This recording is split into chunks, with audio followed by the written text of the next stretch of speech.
Untuk membuktikan bahwa manusia dan hantu juga dapat bereproduksi dengan monyet. Aku langsung berlari ke ruang bawah tanah menyeramkan tingkat 3S. Dia memeluk bos penjara bawah tanah itu erat-erat dan berkata padanya dengan lembut, "Istri, berat badanmu turun. Agar anak-anak kita dapat menikmati manfaat dari cinta kakek nenek." Aku pergi ke pasangan menyeramkan yang dihindari semua orang. Di rumah, mereka memanggil mereka ibu dan ayah. Pada saat itu, tukang daging di ruangan itu terdiam sejenak. Dia berjalan ke arahku sambil membawa gergaji daging. "Kamu memanggil kami apa?" Mengabaikan bau salju yang menyengat. Dia hanya menatap tajam ke arah tukang daging itu. "Mereka bilang keluarga saya ada di dalam salinan ini. Bukankah kalian orang tuaku?" Tiba-tiba, tukang daging itu memperlihatkan senyum yang menyeramkan. "Ya, akulah ayahmu. Anak yang baik. Silakan masuk dan makan." Pada saat itu, mataku tanpa sadar memerah. Bertahun-tahun lamanya, akhirnya aku menemukan keluargaku. Saat ini, perawat yang sedang menjahit di dekatnya juga menghentikan pekerjaannya. Dia berkata kepadaku sambil tersenyum tipis, "Anak yang baik, lihat, bajumu robek semua. Ibu akan memberimu sesuatu untuk dimakan setelah makan malam." Aku menahan air mata yang meluap-luap di mataku. Dia menggigit bibirnya dan mengangguk dengan berat. Ini adalah pertama kalinya saya merasakan perhatian dari keluarga saya. Aku berlari kecil beberapa langkah menuju meja dan meletakkan tas kerja yang kubawa. "Orang tua, aku juga membawakanmu hadiah kali ini. Aku tidak tahu apakah kamu akan menyukainya." Dua orang berpenampilan aneh tiba-tiba menatapku dengan waspada. Dia tampak siap bergerak kapan saja. Saya membuka kotak itu sendiri. Keluarkan botol yang dicuri sebelum memasuki ruang bawah tanah. Anggur itu diserahkan kepada tukang daging. Ekspresi kebingungan terlintas di mata tukang daging itu. Sejak saat aku memasuki pintu, dia sama sekali tidak merasakan rasa takut dariku.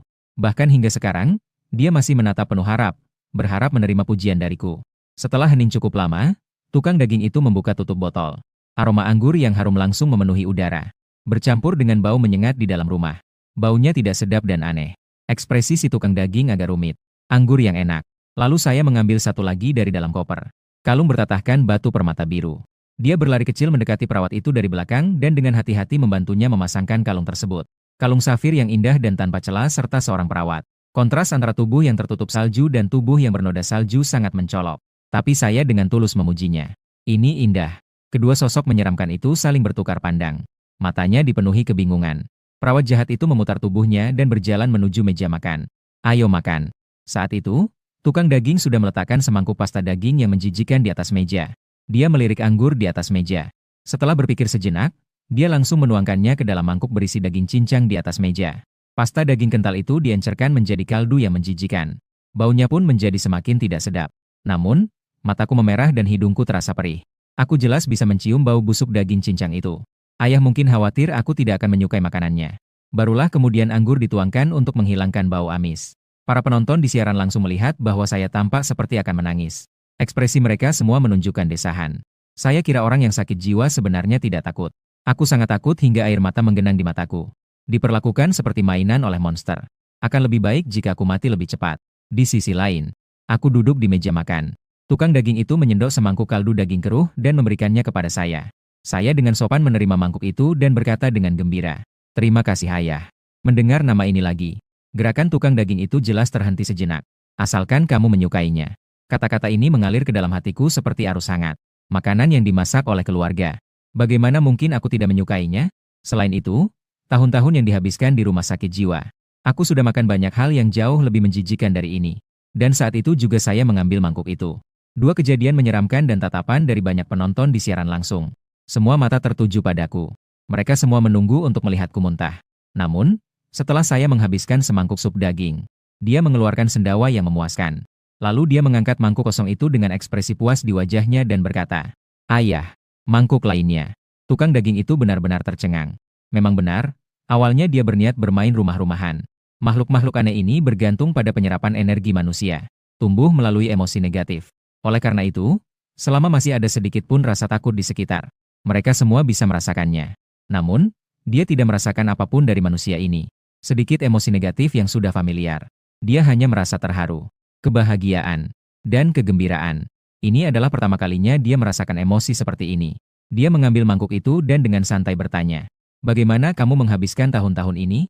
Namun tiba-tiba, tangannya, yang sedang menyendok sup, berhenti sejenak. Karena setelah dia mengajukan pertanyaan itu, dia kembali mencium aroma familiar dari rasa sakit dan keputusasaan. "Bagaimana kabarmu beberapa tahun terakhir ini? Meskipun agak pahit, Tapi aku menemukanmu. Semuanya akan baik-baik saja. Setelah menghabiskan semangkuk sup daging lagi, aku bersendawa puas. Jika kamu masih belum kenyang, akan kuberi lagi. Aku mengangguk dengan antusias. Aku kenyang. Suruh ibu menyiapkan kamar untukmu. Perawat itu mengangguk setelah mendengar hal tersebut. Bangun dan naik ke atas. Dia secara alami bisa merasakan perubahan emosi saya. Dan masakan tukang daging itu sangat buruk. Anak itu bahkan menghabiskan 2 mangkuk dengan ekspresi gembira. Ia tiba-tiba terdiam kaku mendengar pikiran itu. Dia langsung menyadari bahwa makanan mereka tidak cocok untuk manusia. Saya perlu mengingatkan tukang daging nanti. Kita perlu mendapatkan makanan normal untuk manusia. Tiba-tiba, dia tiba-tiba berhenti merapikan kamar. Mereka dan tukang daging itu telah membesarkan seorang manusia sebagai putra mereka. Lalu dia tersenyum acuh tak acuh dan melanjutkan merapikan ruangan. Setelah membuang mayat-mayat mumi dari lantai ke ruangan lain. Kemudian dia menyadari ruangan itu kosong. Di sana tidak ada apapun kecuali sebuah tempat tidur. Dia menggaruk kepalanya dengan agak canggung. Lalu dia membuka jendela dan melompat keluar. Meskipun dia merasa putranya tidak akan keberatan. Hal itu bahkan bisa membuatmu merasa bahagia. Namun, dia tetap ingin menyiapkan perlengkapan tempat tidur yang bersih untuknya. Pada saat itu, para penonton di siaran langsung menjadi gempar. Karena mereka melihatku menghabiskan 2 mangkuk sup daging. Dia benar-benar duduk di sofa dan mulai mengobrol dengan gembira bersama tukang daging itu. Aduh, seharusnya kau tahu itu aneh, agar aku tidak tertipu. Jangan sekali-kali menyebutkan makan pasta daging itu. Aku rela makan sampai mati. Seseorang kembali menipu orang dengan mengambil makanan dan minuman. Tapi anak ini benar-benar tahu cara menyombongkan diri. Dia bahkan mengatakan bahwa dia memiliki lebih banyak uang daripada yang bisa dia habiskan di luar. Dia juga mengatakan bahwa banyak orang mengejarnya. Saya tahu tentang rumah sakit jiwa Hongzhou. Itu adalah tempat khusus untuk persediaan. Tukang daging itu tahu betul bahwa saya berbohong. Dia menepuk kepalaku dan berkata, "Bagus. Dengan ayah di sekitar kita mulai sekarang. Tidak akan ada yang berani menindasmu lagi." Melihat noda salju di tanganku yang menempel di rambutku, dia segera menarik tangannya. Saya rasa saya harus mencuci tangan. "Ayah, bolehkah saya keluar untuk berjalan-jalan nanti? Aku belum berkeliling lingkungan sekitar sejak aku kembali." Tukang daging itu mengangguk. Dia bangkit dan mengambil tulang jari dari laci. Gelang yang sudah jadi diserahkan kepada saya. "Bawalah ini saat kamu keluar rumah." Dia sendiri merasa hal itu sangat aneh. Setelah mendengar saya mengatakan bahwa saya ingin pergi jalan-jalan, reaksi pertamanya bukanlah bahwa aku akan melarikan diri. Tapi saya benar-benar ingin mengenal lebih dekat daerah sekitar rumah saya. Setelah aku mengenakan gelang itu di pergelangan tanganku, dia meninggalkan rumah di bawah pengawasan ketat tukang daging. Di sini tidak ada konsep komunitas perumahan. Dari kejauhan, Anda dapat melihat berbagai area dengan gaya yang berbeda. Gaya-gaya ini mewakili wilayah kekuasaan roh jahat yang berbeda. Tak lama kemudian saya tiba di daerah yang berwarna merah salju. Banyak manekin dipajang di jendela-jendela toko di sepanjang pinggir jalan. Saya mendekati etalase toko. Ternyata, model-model ini sebenarnya dibuat dari manusia. Saya melihat model yang paling dekat dengan saya. Matanya yang kering juga menoleh menatapku. "Tolong saya." Aku menatap mayat yang telah menjadi mumi di hadapanku. Itu tampak samar-samar familiar. Setelah berpikir sejenak, saya mengenalinya sebagai seseorang dari rumah sakit. Dokter yang memeriksa kami. Aku melihat pergelangan tangannya. Saya ingat dia memakai jam tangan. Pasien tersebut telah menjalani pemeriksaan fisik sebelumnya. Saya tidak sengaja menyentuh jam tangannya. Akibatnya, dia memukulinya dengan sangat parah. Masuk ke toko.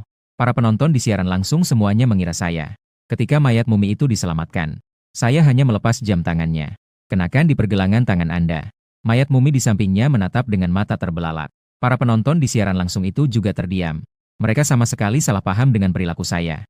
Para pendamping dokter dalam kejadian itu juga cukup bingung. Seorang pria berjas angkat bicara. "Siapakah orang ini? Apakah kalian saling kenal?" Perawat di sampingnya menghela napas. Salah satu pasien gangguan jiwa di rumah sakit kami. Lalu, seolah baru saja teringat sesuatu, dia berseru dengan gembira. "Orang-orang yang mengalami gangguan jiwa ini mungkin bahkan tidak tahu di mana mereka berada saat ini. Kita bisa mengakalinya agar membukakan pintu untuk kita atau melakukan pengintaian di depan, atau hal semacam itu." Mata kedua orang lainnya langsung berbinar begitu mendengar ini. Aku tidak berjalan cepat. Mereka berhasil menyusulnya tidak lama kemudian. Pria berjas itu mencengkeramku tanpa mengucapkan sepatah kata pun. Dia bersembunyi di ruangan sebelah. "Teman, kamu tidak bisa seenaknya berjalan-jalan seperti itu di jalan. Di sini berbahaya." Kemudian dia menunjuk kedua orang lainnya dan memperkenalkan mereka. "Nama saya Zhao Qi. Ini adalah perawat Xiaoya. Ini adalah Wang Bing dan saudara-saudaranya." Saya menjawab dengan sopan. "Halo, nama saya Jiang Che. Aku merasa mengenali perawat ini." Namun kesan itu tidak mendalam. Namun, perawat Xiaoya mengetahui kondisi saya. "Asalkan kamu berbicara dengannya tentang hal-hal yang berkaitan dengan keluarga, dia akan sangat patuh." Perawat Xiaoya langsung menemukan cara untuk mengendalikan saya. "Aku tahu di mana keluargamu berada. Nanti aku akan mengajakmu mencarinya. Oke? Saya menolak dengan sopan. Tidak. Aku telah menemukan orang tuaku. Terima kasih. Perawat Xiaoya tercengang. Tidak. Orang tuamu berasal dari mana? Bagaimana kamu menemukan orang tuamu? Namun karena saya akan segera pergi. Xiaoya juga merasa cemas. Kamu sudah menemukan ibumu. Apakah kamu sudah menemukan istri dan anak-anakmu? Langkahku goyah saat aku berjalan pergi. Istri. Anak. Di mana istri dan anak-anak saya? Rasa sakit yang tiba-tiba dan tajam menusuk kepala saya. Sebelum menemukan orang tua. Saya selalu memiliki dua gambaran virtual dalam pikiran saya yang sesuai dengan lokasi orang tua saya. Setelah kedua tukang daging itu mengaku bahwa mereka adalah orang tuaku. Hantu tak berbentuk dalam pikiranku. Kemudian, sosok itu mengambil wujud seorang tukang daging dan temannya. Tapi sekarang, di samping bayangan kedua tukang daging itu, dua hantu hitam, satu besar dan satu kecil, terbentuk dengan cepat. Melihat jeritan kesakitanku, Zhao Qi mengerutkan kening dan berbicara. Bisakah kamu membuatnya diam? Dia terus melolong seperti itu. Apa yang harus dilakukan jika Anda menarik roh jahat? Seandainya saja orang yang sakit jiwa ini tidak begitu berguna. Dia benar-benar ingin menutup mulutnya selamanya. Xiaoya juga menepuk punggungku dengan cemas. Jiang Ce, jangan khawatir. Bagaimana kalau kami mengantarmu untuk menemukan istri dan anak-anakmu?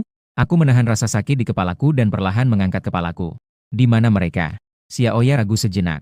Namun kemudian sesuatu terlintas di benak saya. Ada satu di ruang bawah tanah yang bentuknya seperti area normal yang sama di bagian luar. Istrimu ada di sana. Asalkan kamu mendengarkan kami. Kami akan mengantarmu untuk menemukannya. Zhao Qi dan Wang Bing saling bertukar pandang. Mata mereka berbinar. Dungeo nomor 9 sangat terkenal. Karena sama sekali tidak ada jalan keluar di sini. Dalam hal ini, masing-masing roh jahat melepaskan wilayah kekuasaan mereka di total 95 area. Ada area yang sangat istimewa di dalamnya. Tidak ada tanah yang tertutup salju di sana. Tidak ada jaring laba-laba atau tentakel yang aneh. Bisa dibilang, apa yang normal di sana itu seperti 3 surga di dunia horor. Oleh karena itu, banyak orang menduga bahwa jalan keluarnya ada di sana. Tapi setiap kali seseorang masuk ke sana, semuanya akan menjadi tidak dapat dijelaskan. Sekarang Xiaoya benar-benar telah membuat orang yang sakit jiwa ini pergi ke sana untuk mencari istrinya.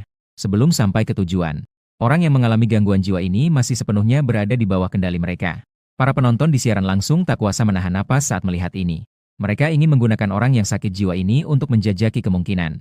Mereka tidak menyadari bahwa orang yang sakit jiwa itu berada di sisi mereka. Ini seperti ada dua roh jahat lagi yang mengejar mereka. Saya penasaran ingin melihat apa yang akan mereka bertiga lihat saat bertemu dengan pasangan tukang daging itu. Kemudian tukang daging akan berkata, bagaimana mangsaku bisa berubah dari 1 menjadi 4? Kamu pasti punya sutra, kan? Melihat bahwa aku sudah tenang. Ketiga orang yang sebelumnya hidup dalam ketakutan itu menghela napas lega. Ayo pergi. Kami akan mengantarmu untuk menemukan istrimu. Zhao Qi tak kuasa menahan tawa setelah selesai berbicara.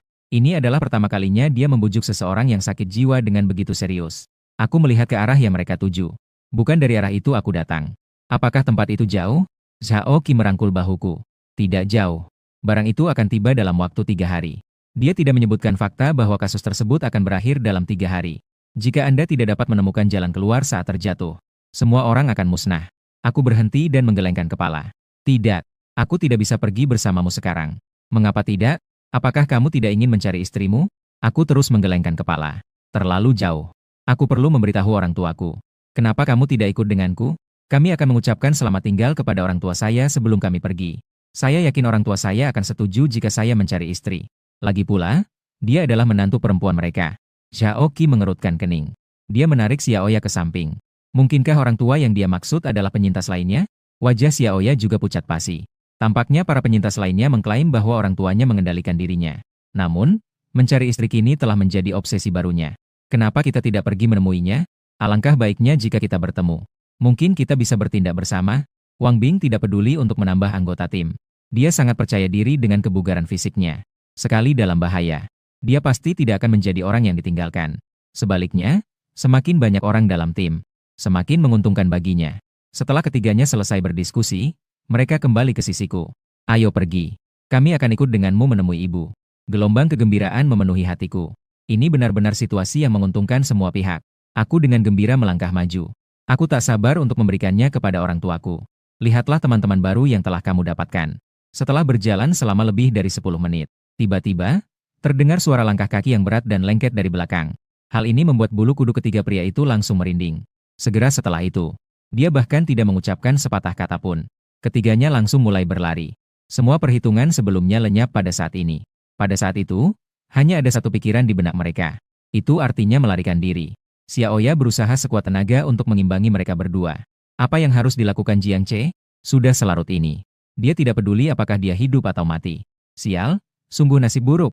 Roh-roh jahat itu menemukanku lagi. Seharusnya aku menanyakan dulu di mana kelompok lainnya berada. Aku menatap kelompok itu dengan ekspresi bingung. Mengapa mereka semua tiba-tiba lari? Pada saat itu, roh jahat tersebut telah datang ke sisiku. Namun, dia hanya melirikku dengan acuh tak acuh. Mereka hanya lewat begitu saja di sampingku. Sebenarnya dia sudah menyadari keberadaanku sejak lama. Pada saat yang sama, dia juga merasakan aura gelang di tubuhku. Oleh karena itu, dia sengaja pergi bertanya kepada tukang daging. Tukang daging itu mengatakan dia hanya akan menghentikan orang yang memakai gelang. Orang lain tidak peduli. Namun tiba-tiba, roh jahat itu kembali dan mengendus tempatku dengan curiga. Aku menatapnya dengan ekspresi bingung. Fokusnya adalah pada bagian bawah tubuhnya. 8 kaki laba-laba yang terentang memenuhi hampir setengah blok tersebut. Awalnya, iblis laba-laba itu hanya penasaran. Seperti apa rupa mangsa si tukang jagal? Aku pernah melihat mereka bersama sebelumnya. Campuran berbagai ketakutan. Dia juga tidak bisa memastikan milik siapa itu. Namun baru setelah ketiga mangsa lainnya lari jauh, dia tiba-tiba menyadari. Mangsa sang jagal sama sekali tidak menunjukkan rasa takut. Mangsa ini memiliki level yang sangat tinggi. Tidak heran kalau tukang daging itu menandai orang ini dan membiarkannya berkeliaran bebas. Begitu orang seperti ini mengalami rasa takut, itu pasti akan menjadi tonik yang hebat. Namun dia juga tahu bahwa dirinya bukanlah tandingan bagi tukang daging itu. Itu hanya akan menguntungkan tukang daging. Dia menatapku dalam-dalam lagi sebelum melanjutkan mengejar mereka bertiga. Saat itu juga, saya mulai jogging. Saya berharap mereka akan mengajak saya untuk mencari istri. Kita tidak boleh kehilangan mereka. Oleh karena itu, gaya seni di dalam ruang bawah tanah pada saat ini tampak cukup aneh. 3 orang berlari di depan. Roh jahat itu mengikuti mereka bertiga dengan santai. Aku berlari mengejar roh jahat itu. Roh jahat itu sesekali melepaskan jaring laba-labanya. Mereka kemudian dibiarkan berjuang untuk membebaskan diri dan melanjutkan pelarian mereka. Dia menikmati perburuan itu. Zhao Qi mengemudi mundur dengan agak marah. Tidak. Apakah Jiang Che meninggal begitu cepat? Apakah kamu bahkan tidak bisa menahan roh jahat itu untuk sementara waktu? Mereka tak berani menoleh ke belakang untuk melihat apa yang terjadi di belakang mereka. Aku takut jika aku menunda lebih lama lagi, aku akan tertangkap oleh roh jahat. Ketika benang laba-laba lain menempel pada Zhao Qi, dia tidak bisa menahan diri lagi. Dia mengeluarkan senjata dari punggung bawahnya dan mengarahkannya ke Wang Bing, yang sedang berlari di depan. Xiaoya, yang berlari di belakangnya, tentu saja melihat tindakan Zhao Qi. Namun dia tetap diam dan tidak mengatakan sepatah kata pun. Jika Wang Bing tidak meninggal, maka satu-satunya yang bisa mati adalah orang yang berlari paling lambat. Detik berikutnya, 2 tembakan terdengar. Wang Bing kehilangan keseimbangan dan jatuh ke tanah. Zhao Qi, kamu akan mati dengan cara yang mengerikan. Wang Bing meraung histeris. Suaranya dipenuhi emosi yang tak terkendali. Roh jahat itu membungkuk, meraihnya di telapak tangannya, lalu pergi. Pengejaran itu tidak dilanjutkan. Emosi negatif ini telah memenuhi dirinya. Orang luar hanya tahu bahwa roh jahat ini suka memburu hiu dan manusia. Mereka tidak menyadari bahwa yang mereka inginkan bukanlah daging manusia. Yang mereka inginkan hanyalah manusia. Itu hanyalah emosi negatif. Di sisi lain, langkah kaki berat di belakangku akhirnya menghilang. Zhao Qi dan pria lainnya sama-sama menghela napas lega. Dia terpeleset dan bersembunyi di rumah sebelah. Perawat Xiaoya melirik Zhao Qi dengan waspada.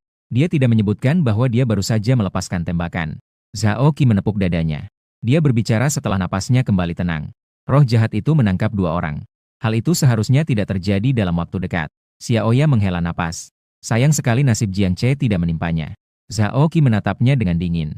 Apa yang perlu disesali? Banyak sekali orang dengan gangguan jiwa yang datang ke sini kali ini. Cari saja orang lain untuk mati. Anda perlu tahu alasan mengapa kamu bisa hidup. Karena kamu tahu cara mengendalikan orang-orang yang sakit jiwa itu. Itulah satu-satunya nilaimu. Tepat saat itu, aku tiba-tiba mendorong pintu hingga terbuka. Dia berkata sambil terengah-engah. Tidak. Mengapa kamu berlari begitu cepat? Aku hampir kehilangan mereka. Karena pandanganku sebelumnya terhalang oleh tubuh roh jahat itu. Sebelumnya aku hanya mendengar 2 suara. Kemudian Wang Bing terlihat tergeletak di tanah dalam keadaan terluka. Lalu ada pria aneh yang telah mengikuti mereka. Mereka membawa Wang Bing pergi. Sepertinya mereka membawa orang itu untuk mendapatkan perawatan. Jelas bahwa sebagian besar orang di sini berhati baik. Sebenarnya, saya menyadari hal ini begitu saya memasuki ruang bawah tanah. Banyak orang di sini terlihat berbeda dari orang-orang di luar. Bisakah seseorang dinilai baik atau buruk hanya berdasarkan penampilannya? Setelah Zhao Qi dan pria lainnya mendengar suaraku, dia tiba-tiba menoleh untuk melihat ke arah pintu. Saat aku menyadari itu benar-benar aku. Keduanya menatap dengan mata terbelalak seolah-olah mereka melihat hantu. Zhao Qi tanpa sadar mundur 2 langkah. Jiang Ce, kamu masih hidup. Perawat Xiaoya juga menelan ludah dengan susah payah. Jiang Ce, setan laba-laba itu. Bagaimana kamu bisa lolos darinya? Setelah mendengar kata, laba-laba, saya langsung tahu siapa yang dia maksud.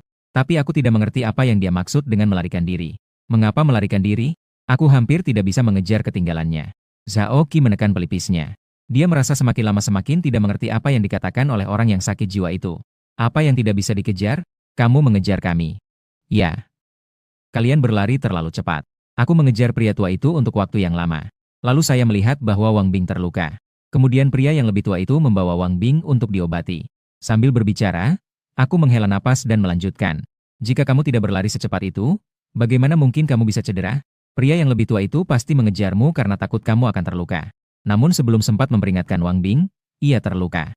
Zhao Qi merasa bahwa seluruh pandangan dunianya telah terguncang. Tunggu sebentar. Dia tidak menangkapmu. Saya tidak begitu mengerti maksudnya. Tidak. Mengapa Anda menangkap saya? Bisakah kamu tidak berlari secepat itu lain kali? Kau bahkan berjanji akan mengajakku mencari istri. Zhao Qi tiba-tiba menunjuk ke pahanya. Jadi begitu. Aku tahu cara bertahan hidup di ruang bawah tanah yang menyeramkan ini. Zhao Qi memeluk perawat Xiaoya dengan erat. Suaranya terdengar bersemangat, hampir panik. Tidak bisa berlari. Melarikan diri berarti kematian yang pasti. Ternyata roh jahat itu hanya menangkap mereka yang melarikan diri. Perawat Xiaoya tampaknya juga menyadari apa yang sedang terjadi. Saya merasa inilah jawabannya. Air mata menggenang di matanya, sama-sama terharu. Ya, ya, ya. Tidak bisa berlari. Aku menatap kedua orang yang tampak gembira itu dengan ekspresi bingung. Jadi mengapa kamu lari? Zhao Qi menepuk bahuku dengan keras. Aku tidak akan berlari lagi. Zhao Qi merasa bahwa meskipun orang yang sakit jiwa ini memiliki masalah dengan otaknya, tapi dia jelas merupakan bintang keberuntungannya. Ayo pergi. Kita cari ibu dulu. Para penonton di siaran langsung itu terkejut. Oh tidak, orang-orang ini. Yang lain mengira itu adalah ini. Sebenarnya, itu yang dimaksud. Ini tidak bagus. Izinkan saya istirahat sejenak. Astaga, aku sampai mau mati tertawa. Kali ini, Anda benar-benar tidak bisa memasuki ruang bawah tanah bersama orang-orang yang sakit jiwa. Karena kamu tidak tahu apa yang dia pikirkan. Jadi Zhao Qi dan dua orang lainnya sekarang sangat ingin bertemu dengan orang tua Jiang Ce. Sepertinya begitu. Saya yakin tukang daging itu akan berkata, aku tahu anak itu pasti akan kembali setelah dia pergi. Tapi aku tidak menyangka dia tahu untuk memberi orang tuanya makanan tambahan. Sementara itu, di sisi lain, iblis laba-laba merasakan. Tiga orang di kejauhan itu mulai bergerak maju di atas salju lagi. Dan arah yang mereka tuju tepat berada di lokasi keluarga tukang daging itu. Namun, dia tidak mengejarnya. Karena dia telah sepakat dengan tukang daging bahwa mereka tidak akan saling mengganggu. Sekalipun mangsa tersebut masuk ke wilayah pihak lain. Para prajurit kerajaan di bawah kakinya diselimuti oleh jaring laba-laba miliknya. Berubah secara bertahap menjadi mayat mumi. Saat itu, mata Wang Bing dipenuhi keputusasaan. Di ambang kematian. Dia mendengar suara serak dan tajam datang dari atasnya. Apakah kamu ingin? Aku bisa mengizinkanmu kembali. Pergi dan bawalah mereka kepadaku. Lalu kalian semua akan mati. Bagaimana menurutmu? Di sisi lain, aku menuntun mereka berdua kembali melalui jalan yang sama seperti saat kami datang. Salju yang lengket di bawah kaki semakin menipis. Setelah tanah berubah menjadi tanah hangus, Zhao dan Qi menghela napas lega. Yang mengejutkan, dia ternyata tahu jalannya. Ya. Seharusnya sekarang sudah aman di sini. Zhao Qi menyentuh punggung bawahnya. Sekarang kita perlu bertemu dengan tim lain. Dia merasa seharusnya dia bisa unggul. Ibu di mana? Saya menunjuk rumah terpisah yang berada tepat di tengah dan berkata, mereka seharusnya berada di rumah. Semakin dekat kamu dengan rumah, semakin bahagia saya. Zhao dan Qi mengikutiku dari belakang, terus-menerus melihat sekeliling. Meskipun saya tidak familiar dengan daerah ini, namun, jelas juga bahwa sejak mereka memasuki wilayah ini, ia bergerak dalam garis lurus. Mereka pernah berada di wilayah iblis laba-laba sebelumnya. Aku tak berani berjalan lurus seperti itu. Mereka semua berputar-putar di sekeliling perimeter sedikit demi sedikit. Tapi memang begitulah kenyataannya. Setan laba-laba itu tetap menemukan mereka. Mungkinkah? Mata Zhao Qi tiba-tiba berbinar. Salinan miliknya dari hal-hal yang disembunyikan secara rahasia itu akan dihantui oleh roh jahat. Metode ini sama sekali tidak cocok untuk digunakan pada contoh 9. Ini adalah tempat di mana keterus-terangan adalah hal yang tepat. Sebagai contoh, Anda tidak bisa melarikan diri jika bertemu dengan roh jahat. Setelah memasuki suatu area, Anda tidak bisa berkeliaran tanpa tujuan. Sebaliknya, Anda harus berjalan lurus. Jadi, kita sudah sampai sejauh ini. Yang mengejutkan, tidak ada roh jahat yang muncul. Zhao Qiwei sedang berpikir. Semakin Anda merasa bahwa ide-ide Anda benar, semakin besar kemungkinan Anda benar. Tidak lama kemudian, saya membawa mereka berdua ke depan pintu rumah saya. Dia mengulurkan tangan dan mengetuk pintu. Orang tua. Aku kembali. Memikirkan akan segera menemui istriku. Aku tak bisa menyembunyikan kegembiraan di hatiku. Tidak ada yang menjawab dari dalam ruangan. Namun, suara langkah kaki yang menyeret masih terdengar. Zhao Qi berdiri di belakangku dan mengangkat tangannya, mengarahkan ke pintu. Siapapun yang membuka pintu nanti, dia selalu perlu mengintimidasi pihak lain terlebih dahulu. Pintu itu perlahan terbuka. Sesosok figur perlahan muncul dari balik celah di pintu. Momen itu, Zhao Qi merasakan hawa dingin menjalar dari telapak kakinya hingga ke puncak kepalanya. Tangan-tangannya yang terkepal gemetaran tak terkendali. Detik berikutnya, saya hanya mendengar suara tembakan. Segera setelah itu, kepala tukang daging itu mendongak ke belakang. Asap hitam mengepul dari antara alisnya. Zhao Qi menggertakkan giginya. Dia tidak tahu bagaimana menggambarkan dirinya sendiri. Aktivitas mental pada saat itu juga. Dan aku, berdiri di depannya, menatap lubang hitam yang muncul di antara alis tukang daging itu. Dia benar-benar menjadi gila. Berbagai macam emosi tiba-tiba melanda pikiranku dalam sekejap. Menyesali, gundah, amarah. Mataku membelalak dan urat-uratku menonjol. Dia tiba-tiba berbalik dan mencekik Zhao Qi. Aku akan membunuhmu. Xiaoya mundur 2 langkah dengan panik. Pemandangan di depan matanya membuatnya hancur. Dia tidak mengerti mengapa dia menembak roh jahat itu. Apa yang membuat orang yang sakit jiwa ini begitu marah? Dia terus mundur. Sekarang dia hanya ingin memanfaatkan situasi saling memangsa ini dan pergi secepat mungkin. Sebelum pergi, dia melihat wajah Zhao Qi berubah menjadi merah tua seperti warna hati. Angkat perlahan. Ditujukan ke pelipis saya. Namun, tepat ketika Zhao Qi hendak menarik pelatuknya, sebuah tangan menggenggam pistol Zhao Qi dan kembali. Tangan itu perlahan meningkatkan kekuatannya. Laras bundar itu langsung pipih karena dijepit. Tukang daging itu menepuk kepalaku. Baiklah, jangan khawatir. Saya baik-baik saja. Lalu dia mengangkat tangannya dan mencubit kepala Zhao Qi. Aku melirik Xiaoya lagi, yang berusaha melarikan diri. Tatapan dingin itu membuat Xiaoya langsung berhenti di tempatnya. Ajak temanmu makan di rumah. Ayah bajingan ini ada di sini untuk menanganinya. Aku menyeka mataku yang basah. Apakah kamu benar-benar baik-baik saja? Ini semua salahku. Seharusnya aku tidak membawa sembarang orang pulang. Karena mereka bilang mereka tahu di mana istri saya berada. Saya baru saja mengembalikannya. Bagus. Kamu adalah anak yang baik. Mereka sangat buruk. Setelah tukang daging selesai berbicara, dia mendorongku masuk ke dalam rumah. Lalu dia melirik Xiaoya, yang telah jatuh ke tanah. Kamu juga masuk. Xiaoya mundur ketakutan, berusaha melarikan diri. Namun seorang perawat meraih bagian belakang pakaiannya. Ayo pergi. Anakku masih menunggumu. Setelah pintu kamar ditutup, tukang daging itu mencengkeram kepala Zhao Qi dan berjalanlah ke lokasi taman belakang. Di dalam rumah terpisah saat ini, aku sesekali menatap ke arah pintu, merasa bersalah. Ayah belum pulang juga? Perawat itu memberiku segelas air. Jangan khawatir. Ayah segera kembali. Xiaoya, di sisi lain, duduk di kursinya, tidak berani bergerak. Dia merasa seolah-olah seluruh pandangan dunianya sedang hancur berkeping-keping. Jika ada hal yang lebih aneh daripada saya memanggil orang tua saya yang aneh dengan sebutan ibu dan ayah yang aneh. Itulah mengapa perawat ini dengan anehnya memberi saya. Berikan segelas air bersih. Air murni dan jernih, dan di sini. Semuanya tidak pada tempatnya. Perawat itu melirik ke arah Xiaoya. Apakah ini temanmu? Dia bukan temanku. Tapi dia tahu di mana istri saya berada. Dia bilang dia akan mengantarku untuk menemukan istriku. Perawat itu terkejut. Kamu punya istri. Lalu dia tak bisa menahan diri untuk tidak mengerutkan kening. Kalau begitu, sebaiknya kau segera menemukannya. Di sini tidak aman. Pergilah segera setelah kamu selesai makan. Omong-omong, aku membuatkanmu gaun. Sambil berbicara, dia mengeluarkan sepotong pakaian yang sedikit ternoda oleh salju yang baru turun. Aku mengenakan jas dokter. Kemudian mereka membawakan semangkuk mie instan yang sudah dimasak dan meletakkannya di depan saya. Ini adalah makanan yang dia peroleh dari mangsa yang baru saja dia buru. Xiaoya menatap makanan di depanku. Saya benar-benar tercengang. Ini adalah mie instan. Roh jahat itu menyiapkan mie instan sebagai makanannya. Dia merasa semakin lama semakin kurang memahami dunia. Menyantap semangkuk mie instan hanya membutuhkan waktu beberapa menit. Tak lama kemudian, mie di mangkukku hampir habis. Saat itulah aku menyadari Xiaoya menatapku dengan saksama. Apakah kamu lapar? Xiaoya bahkan belum sempat berbicara. Dia merasakan suhu di ruangan itu turun drastis. Ancaman itu sudah dekat. Xiaoya ingin menangis tetapi tidak ada air mata. Lagi pula aku memang tidak berencana memakannya. Roh jahat ini sebenarnya takut akan mencuri makanan dari orang gila ini. Dia segera angkat bicara. Aku tidak lapar. Makan, makan. Setelah mengatakan itu, dia menatap iri pada jas dokter yang saya kenakan. Dia mengenali benda itu sebagai barang istimewa dari sebuah salinan. Saat aku memakainya, dia merasa bahwa auraku telah menyatu dengan penjara bawah tanah itu. Perasaan ini aneh. Seolah-olah aku telah menjadi roh jahat. Tidak lama kemudian, aku meletakkan sumpitku. Dia mengeluarkan sendawa puas. Aku sudah selesai makan. Perawat itu bangkit dan mengambil mangkuk serta sumpit di depanku.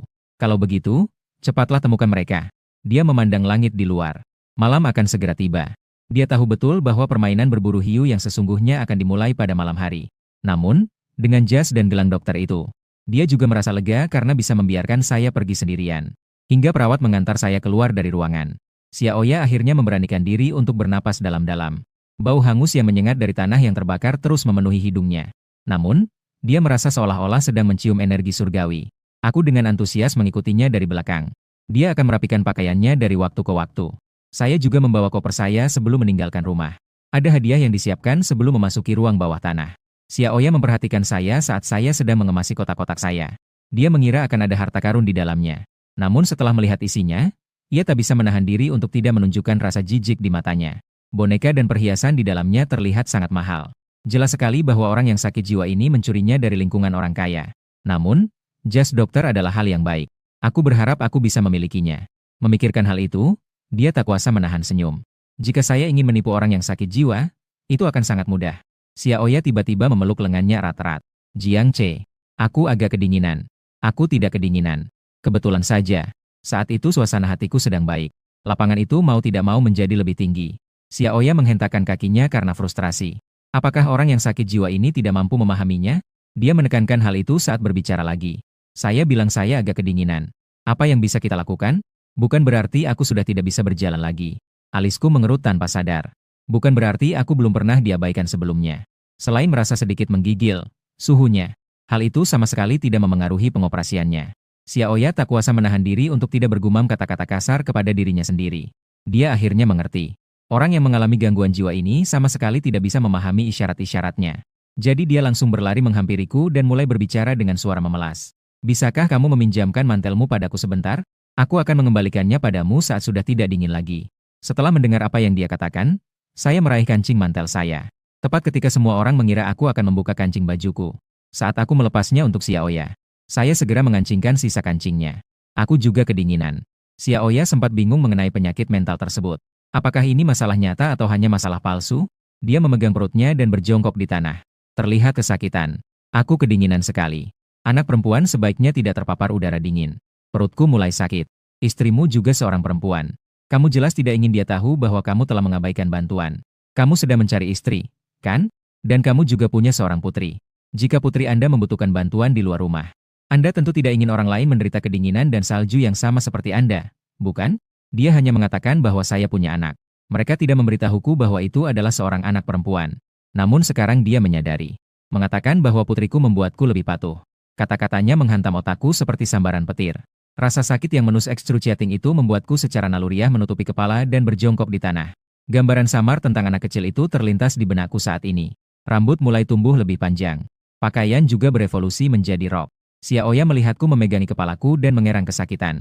Dia langsung menyadari arti kata-katanya. Hal itu memberikan dampak yang sangat besar pada saya. Jadi, dia terus meningkatkan produksinya. Saat bepergian, setiap orang membutuhkan bantuan sesekali. Anda tentu tidak ingin putri Anda mengalami kesulitan juga. Tidak seorang pun menawarkan bantuan. Aku berdiri dengan perasaan hampa dan mulai membuka kancing jas dokterku. Mata Xiaoya berbinar-binar penuh kegembiraan saat melihat ini. Setelah melepas mantel. Namun gerakan saya tidak berhenti. Dia mulai melepas gaun rumah sakit bergaris biru yang dikenakannya di bawahnya. Jaket yang memungkinkan sirkulasi udara. Tidak hangat. Yang ini lebih tebal. Jaket ini pasti akan membuat Anda tetap hangat jika Anda memakainya di bagian luar. Setelah mengatakan itu, saya mengenakan kembali jas dokter saya. Melihat pakaian yang diberikan kepadaku. Dan tatapanku yang jernih dan tulus. Xiaoya benar-benar hancur. Namun, dia tidak ingin membuat tujuannya terlalu kentara. Dia hanya bisa menundukkan kepala dan berbicara pelan. Bukankah kamu akan kedinginan? Saya berbicara dengan serius. Saya dalam keadaan sehat. Mampu menahan. Dan kamu baru saja mengajarkan itu padaku juga. Saat bepergian. Saat orang lain sedang dalam kesulitan. Bantulah jika Anda bisa. Jika tidak, istri dan anak-anak saya akan memandang rendah saya. Seandainya bukan karena perasaan bahwa itu tidak bermartabat. Dan kami adalah seorang pria dan wanita lajang. Saya khawatir istri saya akan salah paham. Kalau tidak, aku juga akan memberikan mantelku padamu.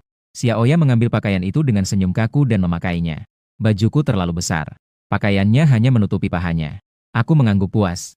Jika kamu masih kedinginan. Kalau begitu, kita harus pulang dulu. Carilah pakaian yang cocok untuk Anda. Xiaoya ingin mengatakan sesuatu lagi.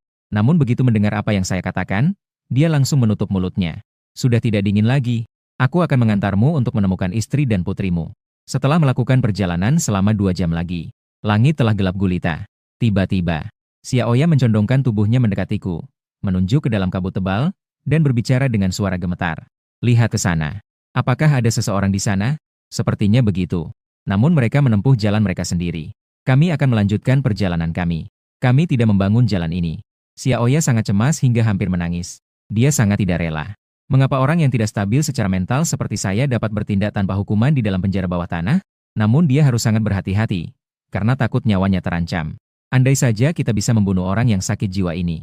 Selama dia meninggal, semua properti yang digunakannya adalah miliknya sendiri. Setelah berpikir cepat sejenak, dia mendapatkan sebuah ide.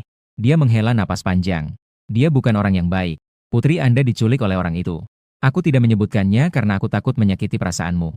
Kata, penculikan menghantamku seperti palu yang menghantam dada. Aku berbalik tiba-tiba dan menatap ke dalam kabut. Namun sosok yang tadi sudah menghilang. Saya merasa cemas. Dia mengangkat kakinya dan berlari ke arah itu. Xiaoya, di sisi lain, menemukan sudut terpencil untuk bersembunyi. Dia menunggu aku mati karena hiu hantu. Mereka langsung mulai menanggalkan pakaianku. Tak lama kemudian, aku melihat sesosok figur di tengah kabut. Semakin dekat Anda melihatnya, semakin jelas bentuknya. Itu adalah seorang gadis kecil yang memegang sepotong usus di tangannya. Saat gadis kecil itu melihatku, dia menyeringai dan tersenyum bahagia. Melihat itu, aku tak kuasa menahan air mata. Ternyata Xiaoya mengatakan yang sebenarnya. Putriku benar-benar telah diculik di sini. Putrinya pasti sudah berada di tangan para penculik sekarang. Setelah melarikan diri, dia datang mencariku sendirian. Aku bergegas menghampirinya dan menariknya ke dalam pelukanku. Sayang, apakah Anda cedera? Anda pasti telah banyak menderita selama waktu ini. Aku dengan lembut menyeka salju dari wajahnya dengan hati yang penuh kasih sayang. Gadis kecil itu menatapku dengan ekspresi bingung. Tangan yang memegang usus itu tampak agak bingung. Apa yang sedang terjadi? Mengapa roh jahat ini memelukku dan memanggilku? Sayang, dan aura yang terpancar darinya sangat aneh. Ini agak mirip manusia. Sebelum dia sempat bereaksi, aku sudah memeluknya dan menangis sejadi-jadinya. Ini semua kesalahan ayah. Itu karena ayahmu tidak melindungimu dengan baik. Omong-omong, ayah juga membawakanmu hadiah. Silakan lihat apakah Anda menyukainya. Sambil berbicara, saya membuka tas kerja di samping saya. Gadis kecil itu berdiri di sana, kebingungan. Saya tidak mengerti apa yang terjadi. Koper itu tidak besar. Buka satu. Aku melihat boneka beruang yang gepeng. Ukurannya perlahan-lahan membesar dan kembali ke ukuran semula. Aku meletakkannya di pelukan gadis itu. Jika Anda tidak menyukai ini, lain kali aku akan membawakanmu sesuatu yang lain. Aku tak berani menatap mata gadis itu saat mengatakan itu. Aku masih merasa sedikit bersalah. Karena boneka beruang ini bukan barang baru. Dan aku lupa membawakannya pakaian yang bagus. Gadis itu menatap boneka yang diletakkan di tangannya. Dia bahkan tidak menyadari usus yang dipegangnya jatuh ke tanah. Tekstur yang lembut itu adalah sesuatu yang belum pernah dia alami sebelumnya. Cubit wajah beruang itu. Wajahnya yang bulat tampak cekung, lalu dengan cepat mengembang kembali. Dia mengulurkan tangan dan menyentuh kepala boneka beruang itu lagi. Sensasi dari telapak tangannya tak tertahankan baginya. Saya bertanya dengan hati-hati. Apakah kamu menyukainya? Suara gadis itu terdengar sedikit bersemangat. Saya juga membawa hadiah untuk ayah saya. Sambil berbicara, dia mengambil usus dari tanah. Kenakan di leherku. Dia biasanya suka menggunakan ususnya untuk mengejar para penyintas. Orang-orang itu hanya perlu melihat dia mengayunkan ususnya itu. Mereka tak kuasa menahan diri untuk tidak berteriak histeris. Tepat saat itu, jeritan itu memecah keheningan malam. Itu suara Xiaoya. Xiaoya baru menyadari bahwa tidak ada pergerakan di sini. Saya kira saya telah dibunuh oleh hiu hantu. Namun ketika dia mengumpulkan keberaniannya dan datang menghampiri. Tapi kemudian saya melihat seorang gadis kecil memegang sepotong usus. Ini mencekikku. Dan alasan dia berteriak. Itu karena aku berjongkok di tanah seolah-olah aku kerasukan. Senyum di wajahnya. Biarkan gadis kecil itu mencekiknya sampai mati. Perasaan ini sangat aneh. Dia sudah terbiasa dengan darah dan kekerasan. Namun, jenis makhluk yang terkena sihir dan dengan sengaja membiarkan roh jahat mencekik tubuhnya sendiri. Dia belum pernah melihatnya sebelumnya. Tanpa mengucapkan sepatah kata pun, dia berbalik dan berlari. Gadis kecil itu mendengar Xiaoya berteriak. Tiba-tiba menjadi bersemangat. Aku menoleh ke belakang dengan bingung. Tapi aku tidak melihat apapun. Namun suara tadi terdengar seperti suara Xiaoya. Memikirkan Xiaoya. Aku langsung tersadar dari lamunanku.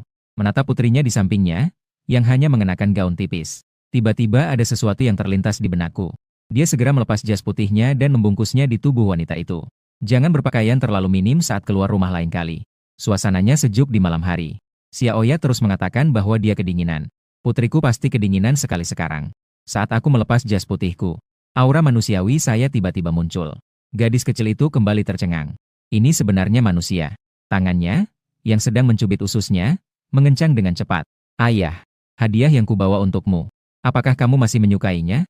Sambil berbicara, dia menyeringai jahat dan terus mempererat cengkeramannya. Aku merasa bahkan bernapas pun menjadi sulit.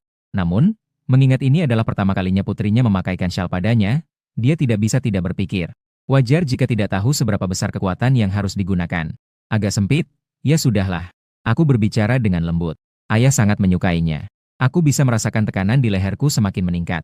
Saya langsung menyadari bahwa putri saya sedang marah. Aku membungkuk dan memeluk gadis kecil itu. Saya minta maaf. Aku baru saja menemukanmu. Gadis kecil itu merasakan rasa frustrasi dan penyesalanku. Pergerakan di permukaan tiba-tiba berhenti. Kemudian dia tiba-tiba menyadari bahwa aku sama sekali tidak merasa takut. Apakah dia tidak takut? Gadis itu sedikit melonggarkan cengkeramannya. Hal ini sedikit mengurangi kemerahan di wajahku. Sungguh, putriku membenciku. Tapi kau masih mencintaiku. Ayah tidak akan pernah meninggalkanmu lagi. Udara dipenuhi dengan emosi yang belum pernah dirasakan gadis itu sebelumnya.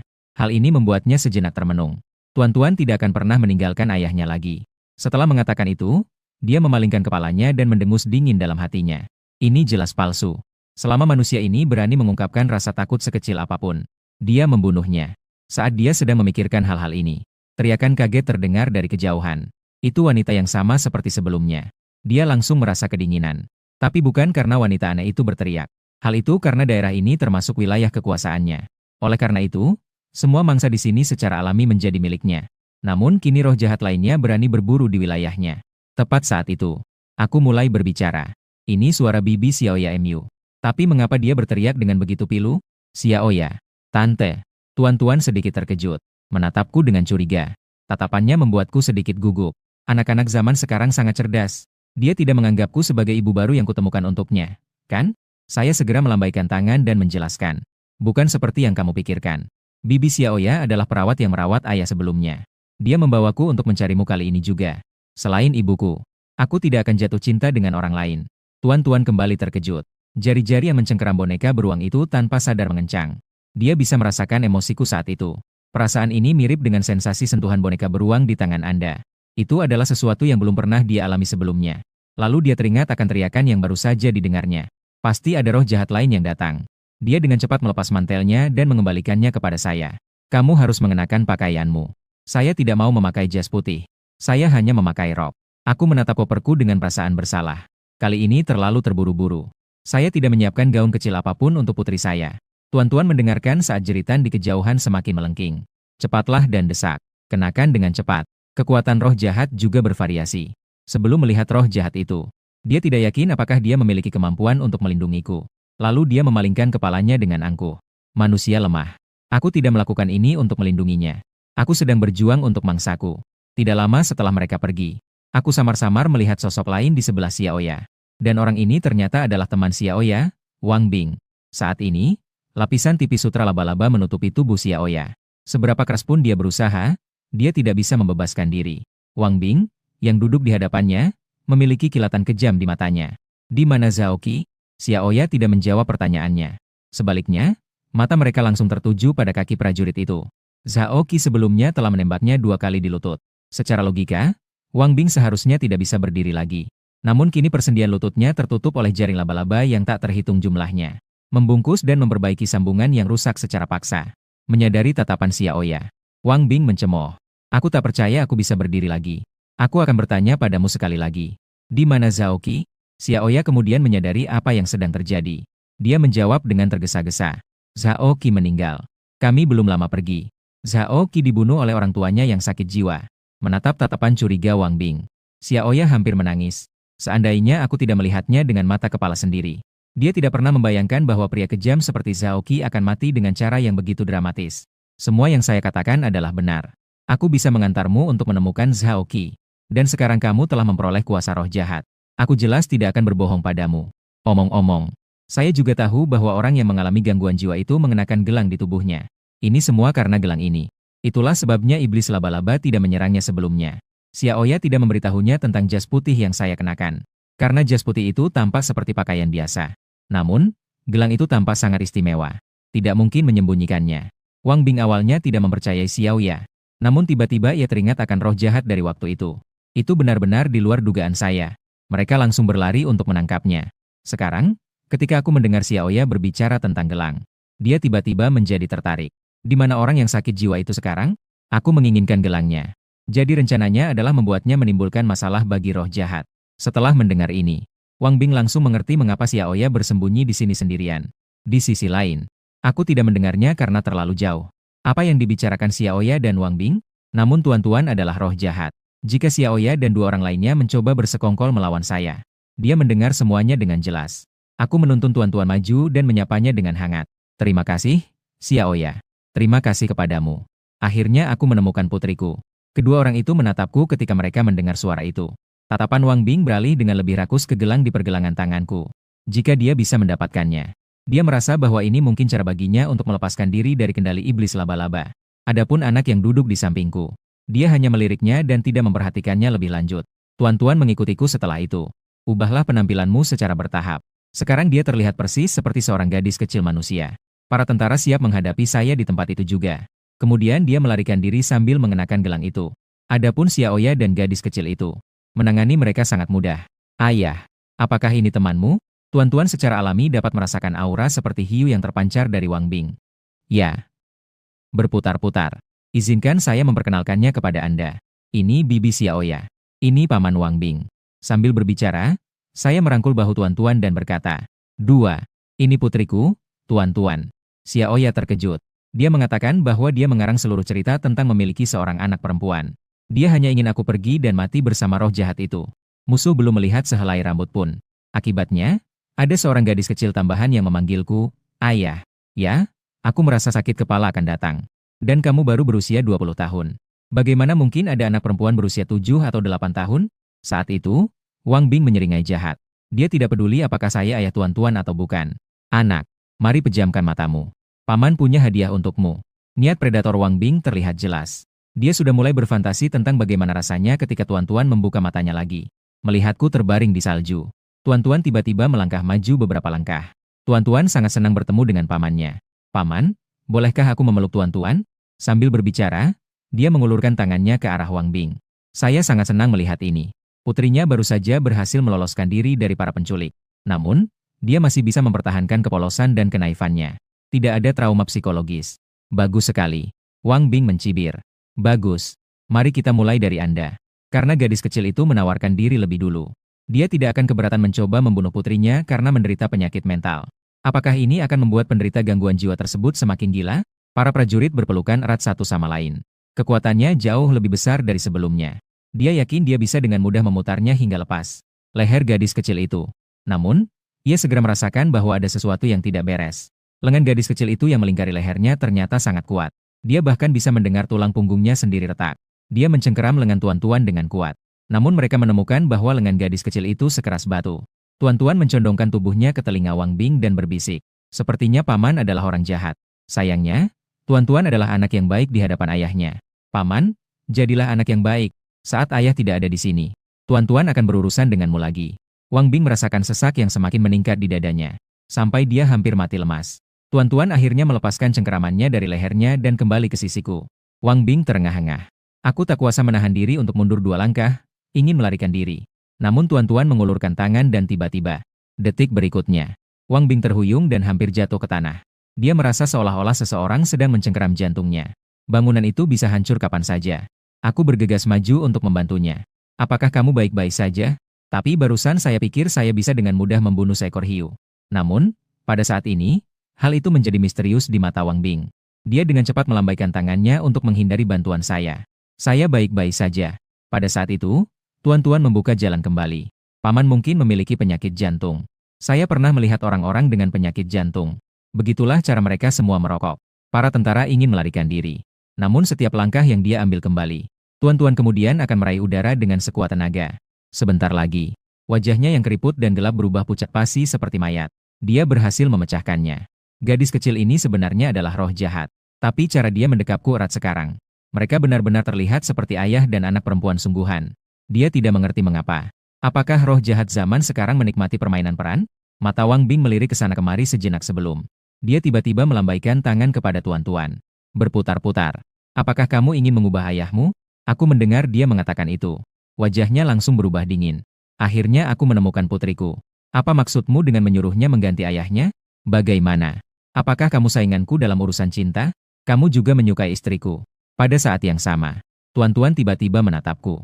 Dia merasakan amarah yang membuncah dalam diriku. Melihatku tampak marah dan kesal atas namanya.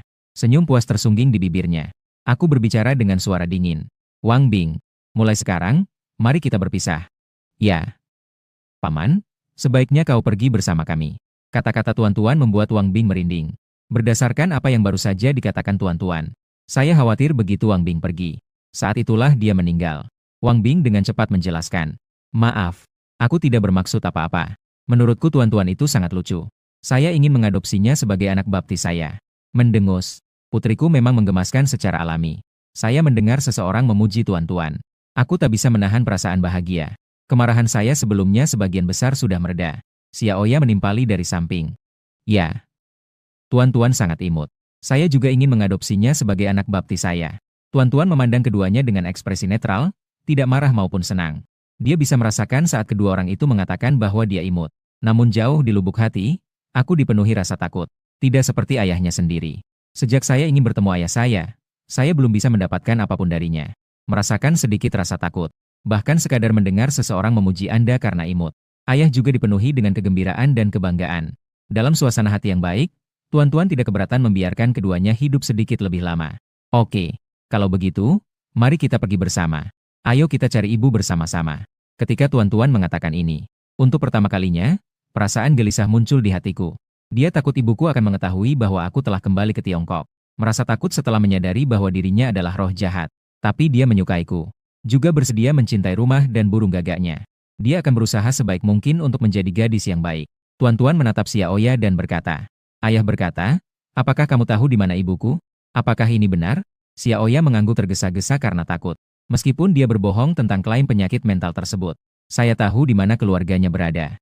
Namun dalam situasi ini, bisakah dia benar-benar mengatakan bahwa dia tidak tahu? Kilatan tajam terpancar dari matanya. Sepertinya satu-satunya pilihan adalah tetap pada rencana awal saya. Cari roh jahat lain. Biarkan orang yang sakit jiwa ini dan roh jahat ini mati bersama-sama. Tuan-Tuan merasakan perubahan emosi Xiaoya. Tatapannya semakin dingin. Meskipun dia tidak bisa membaca pikiran manusia secara langsung. Namun, dia bisa merasakan perubahan emosi Xiaoya pada saat itu. Saat bulan purnama di atas kepala perlahan terbenam. Kedua prajurit itu, yang tidak tidur sepanjang malam, berada di bawah tekanan mental yang sangat besar. Aku sama sekali tidak mengantuk. Xiaoya semakin bergantung pada Tuan-Tuan di sisinya. Sesekali, naiklah ke tempat yang tinggi untuk mengamati arah. Susunan kelompok di dalam ruang bawah tanah itu sangat familiar bagi saya. Dia menyadari bahwa itulah arah keluarnya salinan tersebut. Jadi Xiaoya memimpin mereka ke arah sana. Dia juga mengerti. Lagi pula, semua manusia ingin melarikan diri. Ibu juga sebaiknya menuju ke pintu keluar. Namun yang tidak diketahui Tuan-Tuan adalah bahwa manusia. Sebenarnya, saya tidak tahu di mana letak pintu keluarnya. Lagi pula, belum pernah ada yang berhasil menyelesaikan Dungeon nomor 9.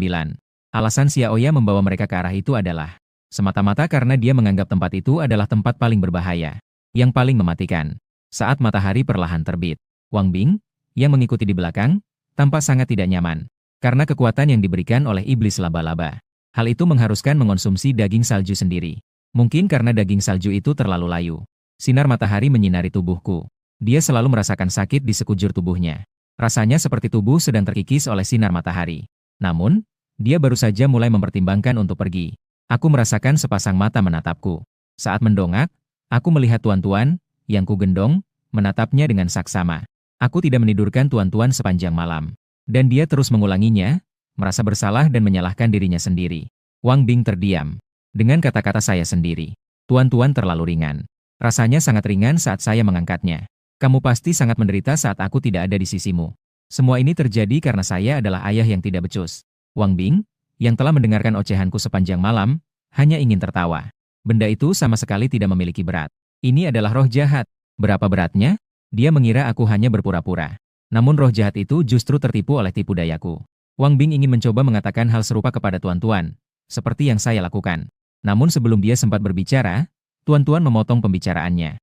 Ayah, Paman sepertinya ada urusan. Dia tidak mau pergi bersama kami. Setelah mendengar itu, aku menoleh dan menatap Wang Bing. Benar saja, dia tampak seperti sedang mengalami masa yang sangat sulit. Aku membuka mulutku dengan agak canggung. Oke, kamu pasti punya urusan sendiri yang harus diselesaikan saat hari sudah terang. Saya minta maaf. Silakan ikut bersama kami sepanjang perjalanan. Putri saya terutama takut gelap. Dan tempat itu juga tidak aman di malam hari. Terima kasih telah mengikuti kami. Xiaoya sebelumnya mengatakan bahwa tuan-tuan telah diculik. Saya kemudian menemukan tuan-tuan. Namun, penculik itu tidak ditemukan. Sepertinya Xiaoya telah memberitahu Wang Bing tentang hal ini. Wang Bingcai menemani kami dan melindungi kami sepanjang malam. Aku tak bisa menahan perasaan simpati yang meluap terhadap Wang Bing. Selain terus-menerus memukuli putrinya, anak ini. Dia orang yang sangat baik. Tapi aku bisa mengerti. Putriku sangat imut. Siapa yang tidak menyukainya? Ekspresi Yabing langsung berubah aneh begitu mendengar kata-kataku. Putri Anda takut gelap. Berbahaya di malam hari. Apakah kamu tidak merasa menyesal ketika mengatakan hal-hal seperti itu? Hal paling berbahaya yang dia lihat malam itu. Itu putriku dalam pelukanku, yang katanya takut gelap. Orang yang sakit jiwa ini ingin menyenangkan roh jahat. Mereka benar-benar tidak akan berhenti sampai berhasil. Jika aku pergi, Anda harus memeluk putri Anda erat-erat. Jangan biarkan dia tersesat lagi. Meskipun tuan-tuan telah mengancamnya. Namun dia tetap berencana untuk menyelinap pergi. Dan selama aku bisa terus mempertahankan tuan-tuan, jangan biarkan dia berkeliaran. Wang Bing merasa dia punya kesempatan untuk melarikan diri. Saya berbicara dengan serius. Jangan khawatir. Aku tidak akan pernah membiarkan putriku meninggalkan sisiku lagi. Itu bagus.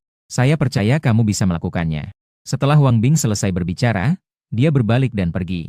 Xiaoya menyaksikan Wang Bing berlari pergi. Hatiku tetap tidak terpengaruh sama sekali. Dia sudah mengetahuinya. Tetap bersamaku adalah pilihan teraman saat ini. Bertindak gegabah hanya akan mempercepat kematianmu.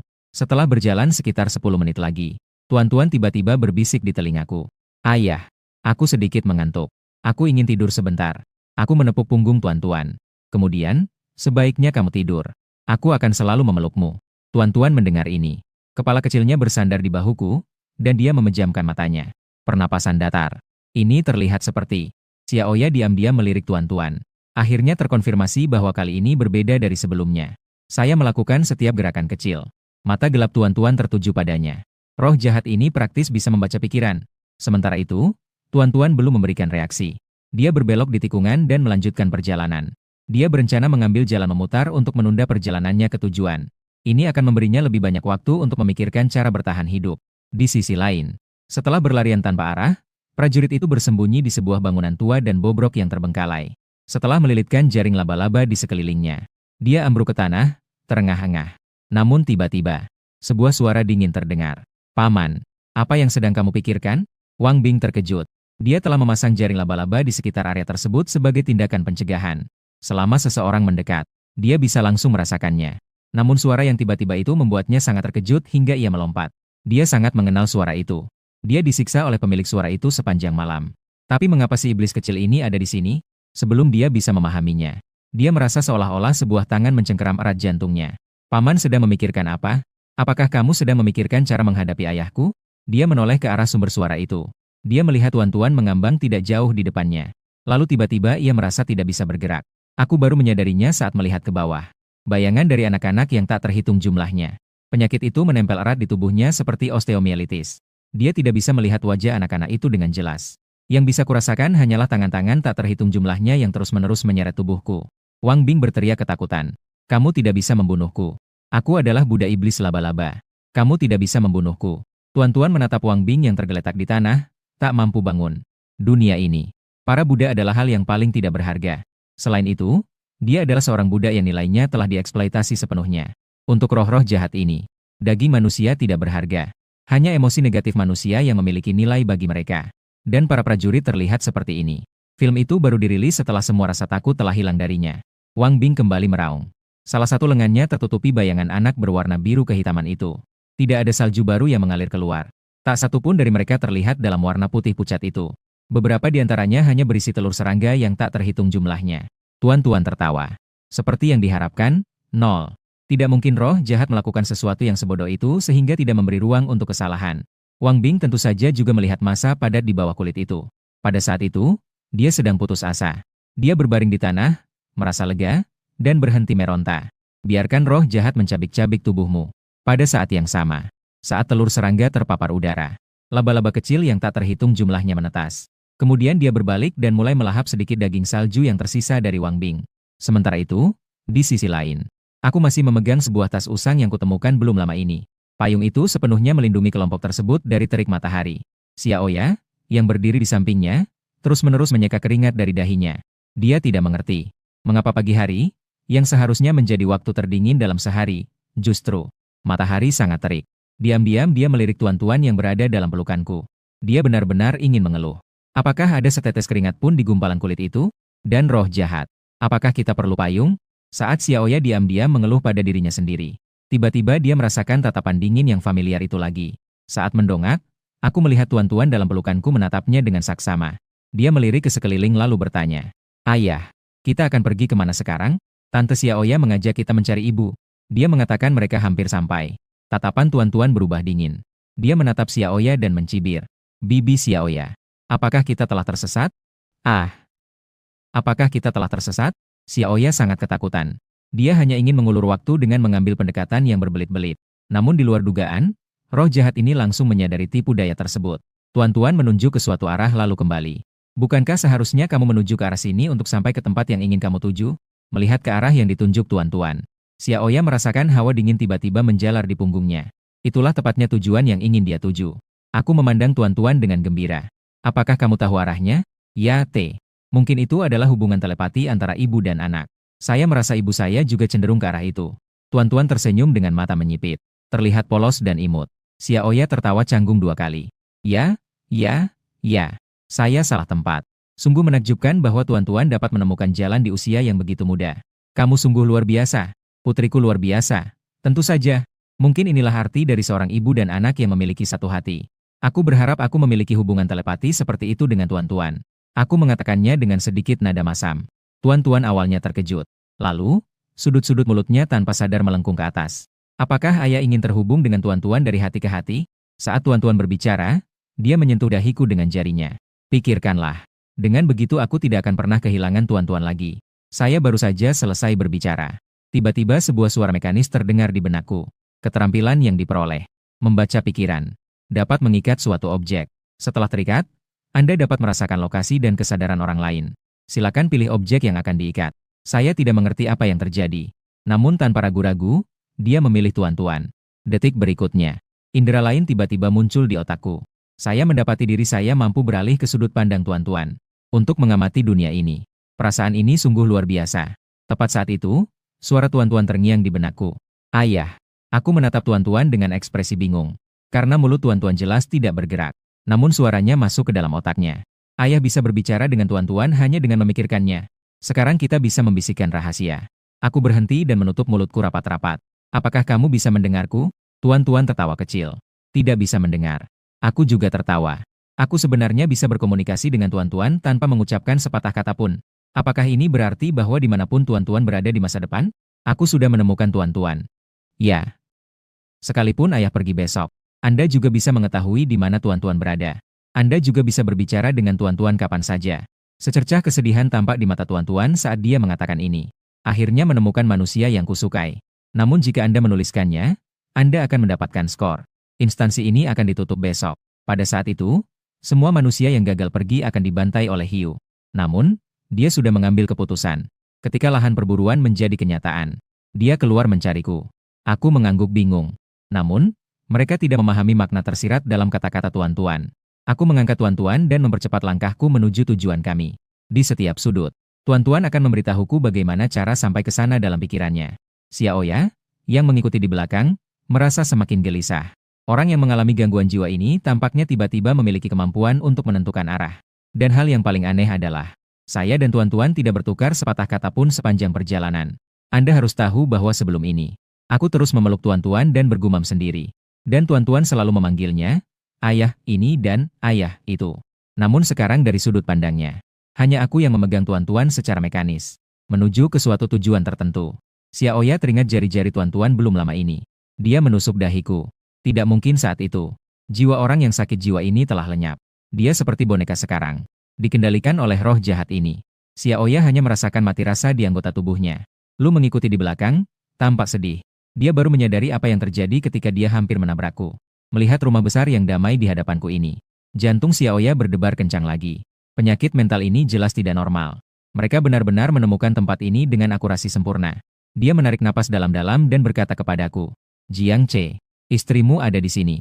Namun sebelum saya sempat menjawab, Tuan-Tuan bertanya duluan. Di bagian mana di dalam? Xiaoya menggertakkan giginya dan berkata, posisi paling sentral. Dunia luar mungkin tidak akan mampu membunuh Tuan-Tuan. Namun, bagian tengahnya harus mampu untuk. Tuan-Tuan mengerutkan kening dan berpikir sejenak sebelum berbicara. Ayah, bisakah ayah menungguku di sini? Aku dan bibi Xiaoya masuk ke dalam untuk mencari ibu. Lagi pula, ini adalah wilayah orang itu. Dia hanya bisa menjamin bahwa dia tidak akan menghadapi bahaya apapun. Jadi dia tidak ingin saya masuk dan mengambil risiko. Aku menatap Tuan-Tuan dengan ekspresi bingung. Namun Tuan-Tuan hanya menggelengkan kepalanya. Tuan-Tuan ingin menjadi orang pertama yang melihat ibunya.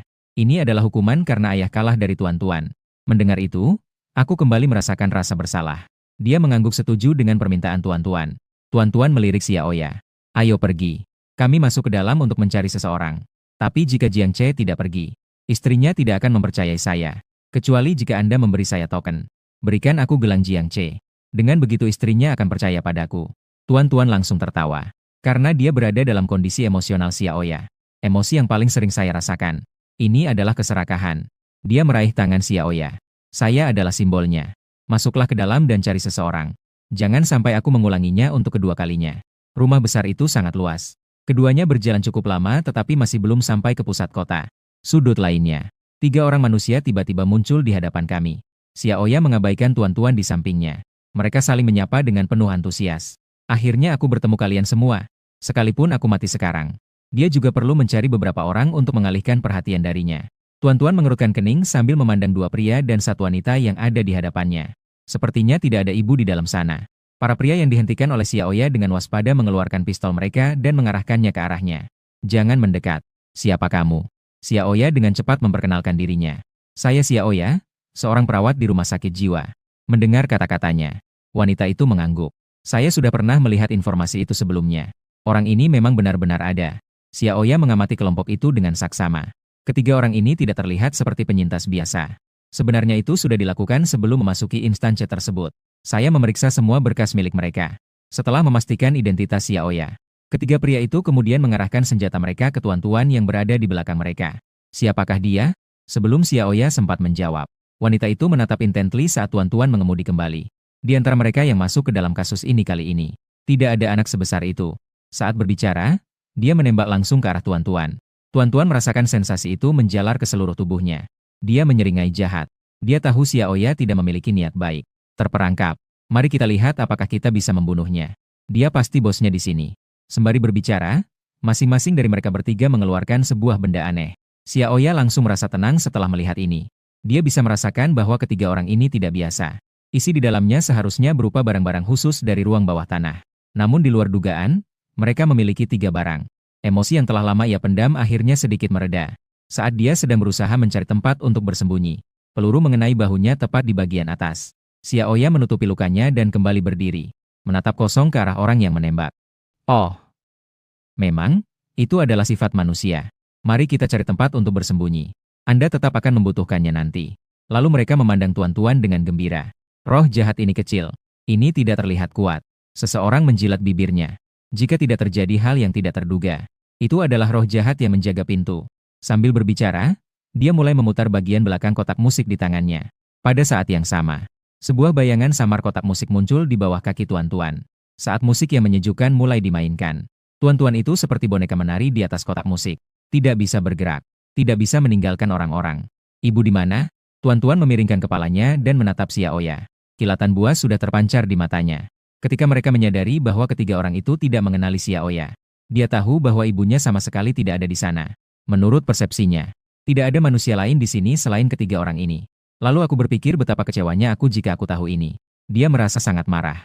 Memikirkan hal ini, dia langsung memutus koneksi visual saya. Wajah Xiaoya pucat pasi karena salju yang turun sangat lebat. Kembali ke ibu. Jiang Che, dia orang gila. Istri macam apa yang dia miliki? Dan apakah Anda putrinya? Kamu bisa menemukan ibumu di sini. Melihat bahwa Tuan-Tuan telah terjebak, Xiaoya berhenti bersikap sopan. Dia telah memendam amarah ini terlalu lama. Secercah kekecewaan terlintas di mata Tuan-Tuan, seolah-olah dia sudah menduganya. Pada saat itu, dia sangat bersyukur karena telah menghalangi pandangan saya. Jika tidak, ayah pasti akan sangat kecewa dan marah. Anda, mereka semua pantas mati. Setelah mengatakan itu, Tuan-Tuan bergegas menghampiri mereka bertiga.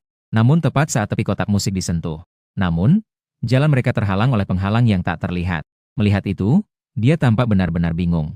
Ketiganya tertawa. Menyerah. Kotak musik ini akan membuat Anda terhibur selama 10 menit. Belum menjadi masalah. Pria yang berbicara itu terdengar agak angkuh. Dan di sisi lain, saya dengan senang hati menyaksikan adegan itu dari sisi tuan-tuan. Perasaan ini sangat baru. Namun hingga mereka bertemu seseorang. Kemudian salah satu wanita menembakkan tembakan langsung ke arah tuan-tuan. Lalu layar di sisi tuan-tuan tiba-tiba menghilang. Adegan ini membuat darahku mendidih. Berputar-putar. Apa kabarmu? Apakah Anda cedera? Saya baik-baik saja. Ayah, tetaplah di situ dan bersikaplah baik. Aku akan mencarimu sebentar lagi. Orang-orang di seberang sana itu merepotkan. Metode-metode tersebut juga belum pernah dia lihat sebelumnya. Tapi ingin membunuhnya. Itu sama sekali tidak mungkin. Keselamatanku adalah hal yang paling dia khawatirkan saat ini. Meskipun aku memakai jas dokter untuk menyembunyikan bau tubuhku sebagai manusia. Namun, bagaimanapun juga, ini adalah wilayah orang itu. Tuan-tuan, jangan takut. Aku datang untuk menyelamatkanmu. Kali ini, aku tidak akan pernah meninggalkanmu lagi. Setelah selesai berbicara, saya langsung berlari menuju tuan-tuan. Tuan-tuan langsung merasa cemas begitu melihat hal itu. Namun, seberapapun dia berusaha membujukku untuk kembali. Aku mengabaikannya. Tuan-tuan memandang orang-orang di depannya. Kemarahan hampir membakar tubuhku. Brengsek. Wanita itu mencibir dengan nada menghina. Mendengus. Mari kita masuk ke dalam dan bicara. Sambil berbicara, wanita itu mengeluarkan korek api dan membakar kotak musik tersebut. Pada saat yang sama, kotak musik ilusi di bawah kaki tuan-tuan tiba-tiba terpengulfet dalam api. Pria lainnya mengeluarkan tongkat baseball. Teruslah memungut batu dari tanah. Dia memukul tuan-tuan dengan tongkat bisbol. Saat ini, tuan-tuan terjebak di dalam kotak musik. Api berkobar di tubuhnya. Namun tubuhnya sama sekali tidak terluka. Korek api itu tidak cukup panas untuknya. Batu-batu yang terkena pemukul bisbol. Meskipun dilapisi dengan zat khusus. Namun, kekuatan manusia ini masih terlalu kecil.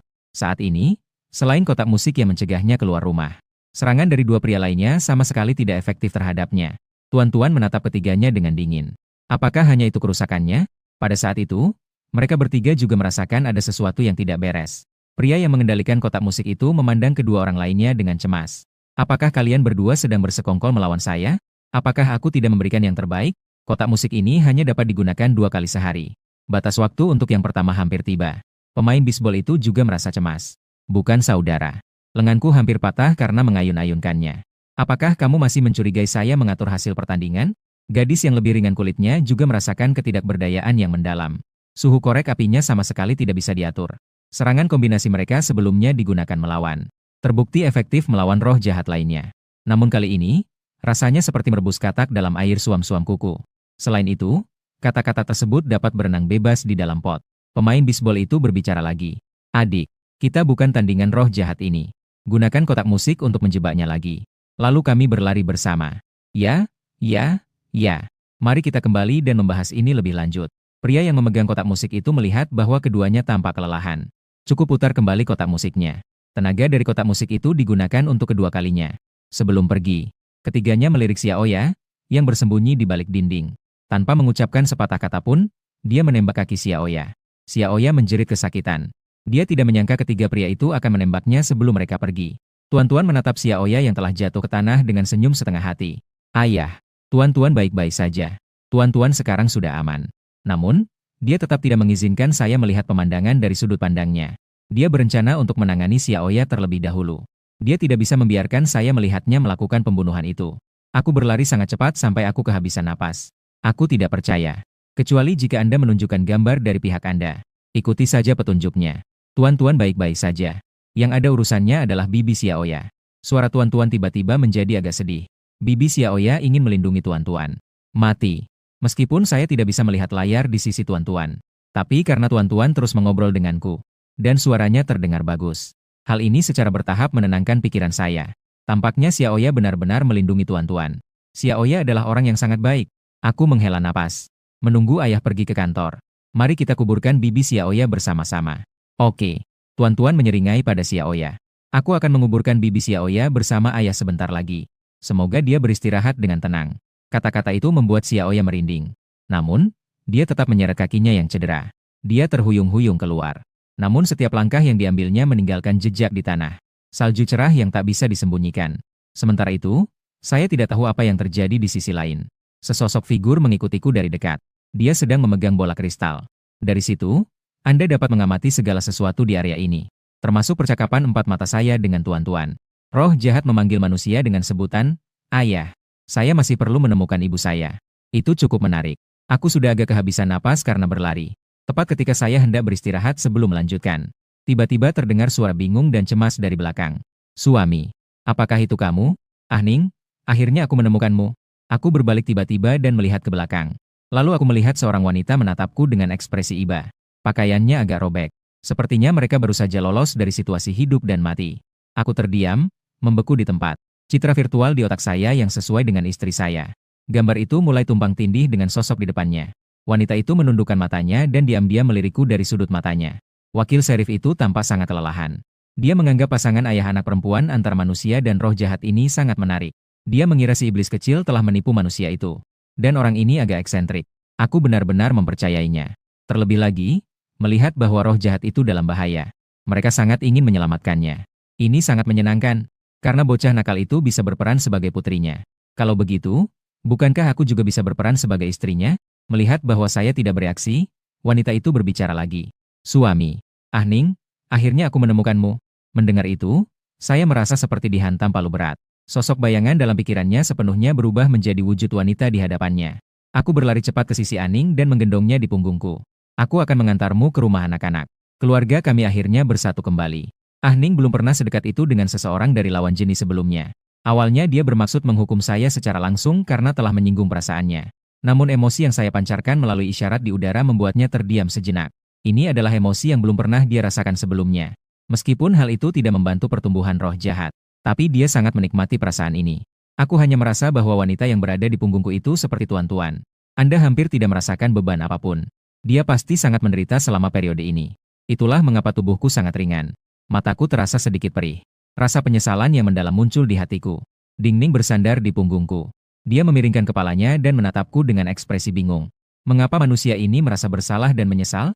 Sementara itu, di sisi lain, tuan-tuan masih terjebak di dalam kotak musik. Dia menatap intently pada jejak salju yang ditinggalkan Xiaoya saat merangkak. Sebelum ayah datang mencarinya, dia akan memberi Xiaoya pelajaran yang setimpal. Namun, ia segera menyadari bahwa aku semakin menjauh darinya. Dia langsung beralih ke sudut pandangku. Saya akan memeriksa apa yang salah di pihak saya. Begitu proses peralihan selesai, tuan-tuan tidak bisa duduk tenang lagi. Istri, akhirnya kami menemukan Anda dan putri Anda. Aku sangat bahagia sekarang. Tuan-tuan baru saja berganti saluran ketika dia mendengar kalimat ini. Dia langsung terpstuned di tempat. Rasa kehilangan muncul di hatiku. Ayah menemukan ibu. Ibu itu pasti tahu bahwa dia bukan putrinya, kan? Untuk sesaat, dia ragu apakah harus bertemu denganku lagi. Tuan-tuan diam dan tidak berkata apa-apa.